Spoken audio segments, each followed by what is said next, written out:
Oakland Overtime, brought to you by Meyer, Great Clips, and Milk Means More. Hey everyone, and welcome to this week's episode of Oakland Overtime. I'm Sydney Carriel, joined by my co-host Jake Rietma. Sid, we have so much to cover on this week's edition of Oakland Overtime, starting with our Golden Grizzlies getting some airtime on ESPN. Jalen Moore of Oakland is leading off my best distributors. He's leading the nation in assists for the second straight year at 8.3 assists, and he just finds tight windows. The guy is a great passer with incredible speed. I mean, how awesome is that? You're shouted out on ESPN. Pretty cool. I mean, the four-letter network, the mothership. What gets better than that, right? Not much. Well, we've seen all season the difference Jalen Moore has made on the court, whether it's scoring or rebounding, anything really. But what really makes him stand out in the NCAA is Moore is ranked first in assists in Division I, averaging 8.3 a game. And to add to his resume, he's averaging 15.3 points per game, better than 4 rebounds per contest. And we actually had the chance to sit down with Jalen. Well, you did. Yeah, it was a great interview. Take a look. Jalen, you were on ESPN. What was that moment like for you when you found out that they gave you a really big shout out? It was pretty cool. I came out from the game in Purdue Fort Wayne, and my Twitter was going crazy, blowing up, and I had a lot of notifications, and I'm like, what's going on? And then I looked at my Twitter, and it was Jay Billis giving me a pretty good shout out on ESPN, so it was a pretty cool moment. I've been working really hard, and just to hear that from Jay Billis means a lot. Has that ever happened to you before? No, it hasn't. That was the first time for sure. What was it like for your family, everyone seeing, like you just said, you worked so hard to get to a point in your career. What was it like for them too? I think it was pretty big for them. My dad texted me and he sent me the video, and he said that my name's starting to get out there a lot more. I just got to keep working hard. Just keep working hard, play my game, and just believe in myself. When your teammates found out, what was their reaction? I'm sure they were giving you a hard time. Yeah, everybody was happy for me. They all were making jokes on the bus. A lot of them called me big time, stuff like that. So it was a pretty cool moment for the team and myself as well. Maybe that'll be your new nickname, big time, out here. I guess. Maybe. What's been one of your favorite memories off the court? Is there any funny things that you guys have done or any activities that you'll always remember or take away from the season? Preseason, we all went bowling and bowled together, and we split up teams and stuff like that. And I think it was a pretty good bonding experience, getting to know everybody. Did you use bumpers during bowling or what? No, definitely not me. Are you just as good as bowling as you are on the court? Yeah, of course. If we asked your teammates, would they also say yes? Oh, yeah, of course. They would. That's the next thing. He's going to get shouted out on ESPN for his bowling. Well, thank you, Jalen, for joining us. We appreciate it, and good luck the rest of the season. Thank you, appreciate it. Challenge accepted. I am going to take him down in bowling. My money's on Jalen. Oh, come on. I think I would be good. I threw a strike. Well, are you using bumpers or not? We don't need to talk about that. So anyway, Oakland racked up 2 important road wins to stay unbeaten in the Horizon League. First, beating Cleveland State 70-65. And remember, Jake, at the time, the Vikings sat above the Golden Grizzlies in the standings. A huge win there, Sid. Then in a game that was back and forth in the second half, Oakland beat Purdue Fort Wayne on the road to improve to 7-0 in the Horizon League. Yeah, and now taking a look at the standings in the conference, Oakland is in first with Cleveland State now in second. They're sitting at 7-1. Wright State in third with Detroit Mercy right behind them in fourth. Well, Jake, sticking on the hardwood, women's basketball is also starting to find its rhythm. But remember back in early December, head coach Jeff Tungate was placed on medical leave after having emergency back surgery. So Keisha Blanton has stepped in as the interim head coach. Well, since then, the Golden Grizzlies have won 3 of their last 4 games. In these wins, Oakland has shown exactly how deep their bench really is. Yeah, and we've definitely seen that in the last couple games. So taking a look now at the Horizon League women's basketball standings, Youngstown State sits at the top, followed by Northern Kentucky, and Oakland is in 5th. Now it's time for our social post of the week, and this one is brought to you by men's basketball's Darius Sherman, and it was quite the play. Get this, you guys. It got over 18,000 views on Instagram and over 38,000 views on TikTok. Of course it did. Of course it did. Kids love the TikTok, and why not? The elevation, the slam dunk, all of it. It had it all. Take a look. Oh yeah, that's it right there. How is this even physically possible?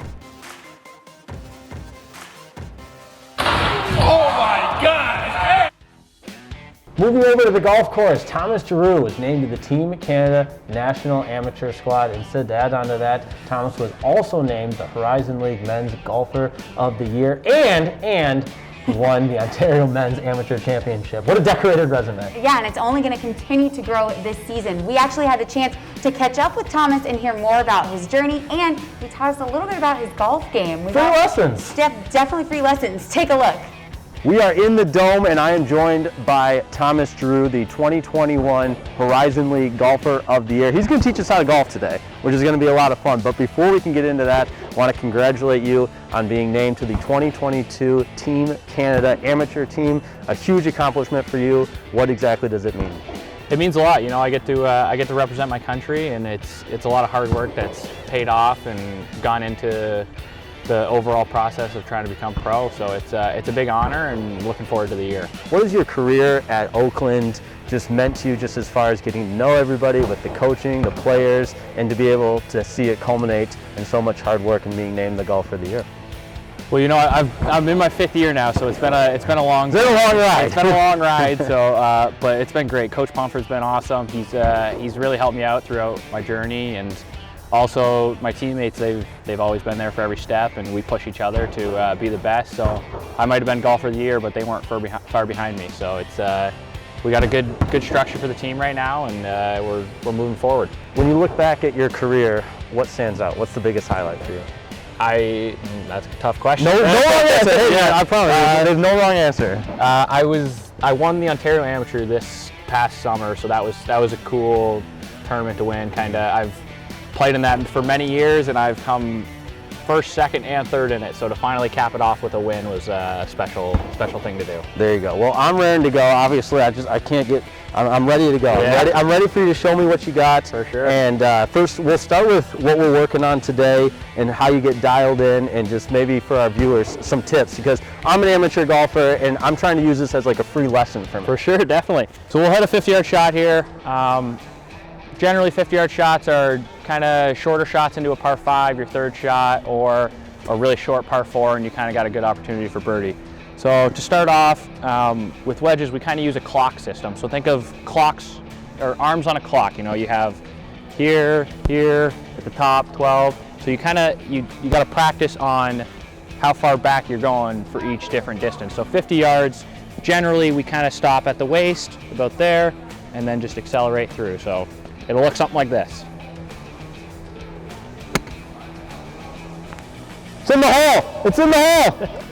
All right, Thomas has shown me everything I need to know. The pressure is on, just like a clock. Here we go. 50 yards. There you go. All right. Let the pro do it here. Let me try. Thomas, Go for it. Let's see it. I need a ball first. Those normally help. That helps. Okay. You know how to, I taught you how to hold it. There you go. I forgot already. So fingers, pinky, there you go. Just like And that. Thumbs up. down. Or down. Yep. Okay. What do I think when I'm gonna hit? How do I? What's going through my head? Hit the ball before the ground. Okay. That's the simplest tip I can give you. Okay. One more. That was a practice round. Yeah. I really heard the. We call that a breakfast ball. What did I do wrong? My clock was like. Well, you're in heels, so it's probably a little bit more difficult, but. Okay. There you go. Much better. Ooh, that was a good one. Yeah, that was a really good one. Oh yeah. There you go. Good job. Yes. Thank you. So, you know, the season. What's the goals for the end of the season here? So we're going to be kicking off our spring season coming up soon in Orlando at I think it's called the Orlando Invitational, and just we're looking to get better every tournament, and the conference is going to be a little bit tougher this year, and we're looking to repeat. So it's gonna take a lot of work, and we're looking forward to the challenge. We are excited to watch you guys keep going here. Appreciate it. Thanks for joining us, and thanks for teaching me how to golf. Jake was way better than me. I'll give him that. Anytime. What a time in the Dome. And I know it's Michigan, but anytime you can get out and swing the clubs a little bit, it's a good time. I think I learned golf is not my sport. Oh, don't beat yourself up. Although you did say I was better, so I'm taking that to the bank. Okay, don't let that go over your head here. Moving right along, Sid, it's time to check in with track and field. We just started the indoor season at the SVSU Classic on Friday, January 14th. Yeah, that's right, Jake. And one Golden Grizzly had herself a day. Let me tell you, I caught up with junior Ashley Quinn to talk about her record-setting meet. She just made her personal best in the 800 meter, less than 12 hours ago. What was it like breaking that? It was super exciting. Like you said, it was 12 hours ago, so it hasn't totally set in yet, but it's still super exciting. Was there a turning point while you were running that you thought, man, I can really do this right now? I think just right from the start, like those first few steps, I could make that judgment that I felt good, and within the first quarter of the race, I was on pace still, so I just knew to go for it. What was it like from your teammates and everyone after you had crossed the finish line? I was super tired, so it hadn't set in yet. I was hunched over, but then when I looked up, my teammates were surrounding me, so it's just super exciting to have them there for me. Not only did you do that, but you're also first in the Horizon League in the 800 meter and the mile. You're having a great season so far. What has it been like for you? It's just been super exciting. Still, I didn't really have these expectations going in for the season, so knowing that I'm there right now is just super exciting.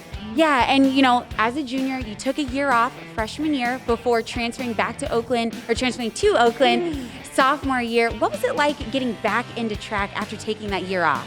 I think it can be compared to riding a bike almost. At first, there were some difficulties getting back into the groove of running, but once I was back in the groove, it felt like I never left. Oh yeah, definitely. It shows already this season. You are a great athlete on the track, but also a great student as well. You have a high GPA and you're majoring in graphic design, correct? What do you want to do with that in the future? There's so many pathways with graphic design, which is one of the reasons I chose it. I love doing it, so I'm really open to anything, but I think being able to design logos would be very cool. Yeah, that would be awesome. You can spruce up Golden Grizzly a little bit here. When you're looking ahead to the rest of the season, what are some goals that you have? I just want to be able to see how close I could get to that 800 school record and how high I can score at the Horizon League meet. Yeah, definitely. We are looking forward to watching you, that's for sure. Thanks for joining us today. Thank you. Sticking on the track, Markel Williams also made a big difference, and earlier this week received an even bigger award. Yeah, that's right, Jake. Markel received the Keeper of the Dream Scholarship at the Martin Luther King celebration. We had the chance to catch up with him and hear how he's made a difference here at Oakland. How does it feel to win that scholarship? It's really it was something that was truly remarkable to me.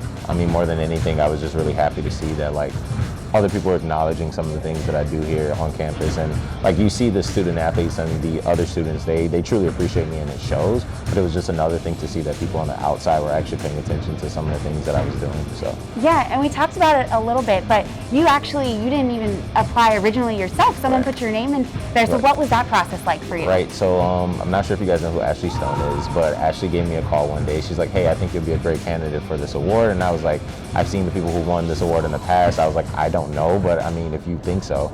And so she submitted it, and then I had to, write an essay and then kind of show what I've done for the campus and what I've done in life and things like that. And well, it came back in December that I actually won the award. So yeah, thanks to Ashley for that. Yeah, what are some of the things that you have done that you're really proud of here at Oakland? The first thing I will go is most recently this year we did a Check Your Privilege activity where we took the entire track team and we actually took them here. We stretched everyone out and we went through a series of questions to kind of get people to realize maybe you have an upper hand in life compared to someone else.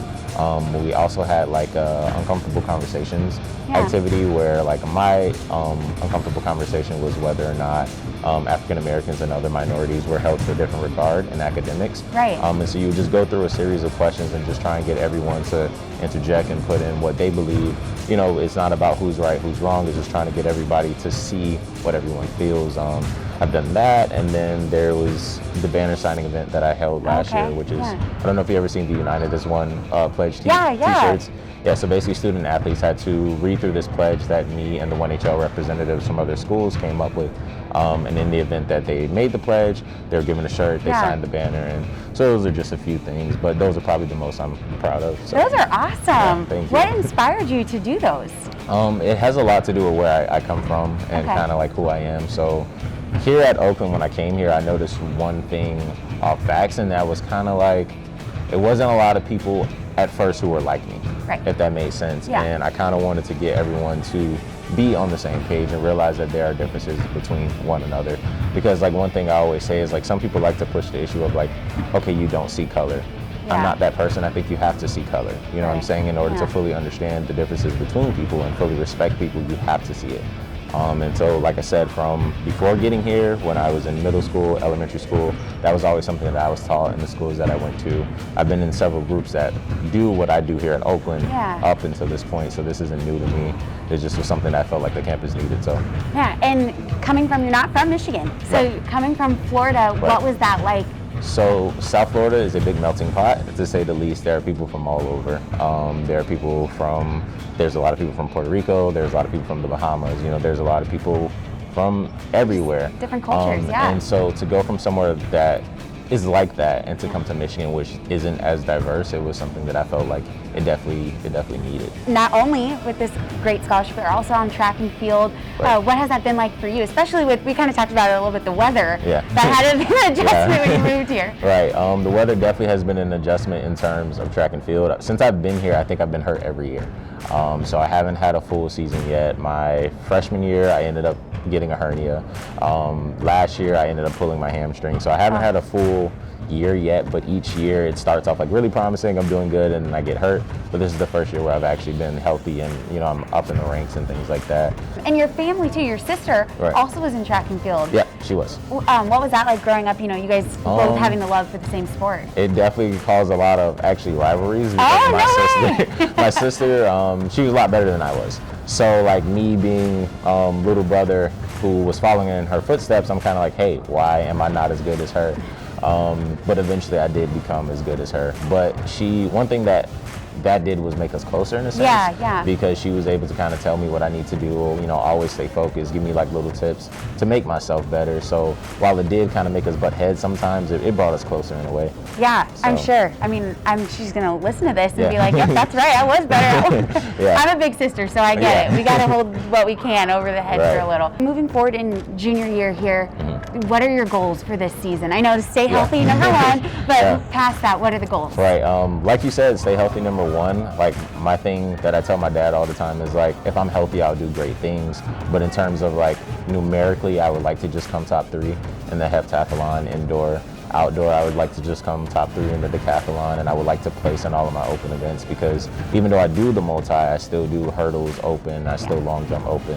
So as long as I can score points for the team in those and also hold my weight in my main event, that's fine for me. Yeah, you ready to get this season going? Yeah. And we are too. Maybe a little bit of warm weather Yeah, that'll on help. top of that. Not help so the cold out there. hamstrings. Definitely. So, Well, Markel, thank you so much for joining us. Thank we really you. appreciate it. thank you. Amazing stuff there, Sid, and the future's only getting brighter for him. Oh yeah, he says he has a lot more planned for this year, so looking forward to seeing all of that. But that's all we have planned for you on Oakland Overtime Episode 2. For Sydney Carriel, I'm Jake Rietma. Thanks so much for joining us.